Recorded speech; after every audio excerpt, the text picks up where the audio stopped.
This is Gani. আজকের ভিডিওটা একটু ছোট্ট স্টোরি টাইম। একটা ঘটনা শেয়ার করার আছে। আম, কাল কালকের আগের দিন, পরশু দিন, আমার বাবা যখন নিজের কাছ থেকে এলো তখন বলল যে উনি একটা, যে সেটা বলবো না, উনি একটা জায়গায় গিয়েছিল, ওখানে পাস দেওয়ার কথা ছিল। তো বাবা বলে পেয়েছিল, কিন্তু বাবা নেয়নি, কারণ বাবার বন্ধু পায়নি। তো বাবা বলল যে মনে হয় দিল্লি যাওয়ার কথা, এরকম কিছু একটা পাস করে। তো ওর পাসটা বাবা নেয়নি, কারণ বাবার বন্ধু পায়নি।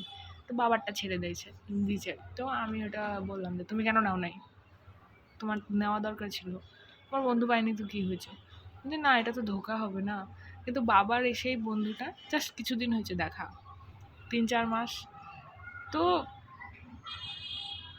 কথাটা হওয়ার পরে অনেকক্ষণ আমি ভাবলাম যে এটা একটা সুন্দর একটা সাইড অফ ফ্রেন্ডশিপ, যেটা আমার একদম মনে হয় চোখে কাড়ার মতো। এখনকার সময় অনেকটা এই ধরনের বন্ধুত্বগুলো পাওয়া যায় না, খুব রেয়ারলি পাওয়া যায়, যেটা ছোটোবেলাকার বন্ধু যেমন হয় সেরকম।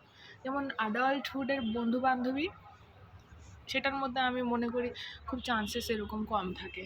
কিন্তু এই জিনিসটা যদি যেরকম আমার বাবা পেয়েছে, মানে বাবা যেরকম ফ্রেন্ডশিপ সম্পর্কটা পালন করে, ওই হিসাবে এই জিনিসটা আমার খুব সুন্দরতা হিসাবে আমি দেখলাম। তো আমার এটা খুব ভালো লাগলো যে উনি স্যাক্রিফাইস করলো without knowing him that the information. Cute না? আমারও খুব কিউট লাগছে।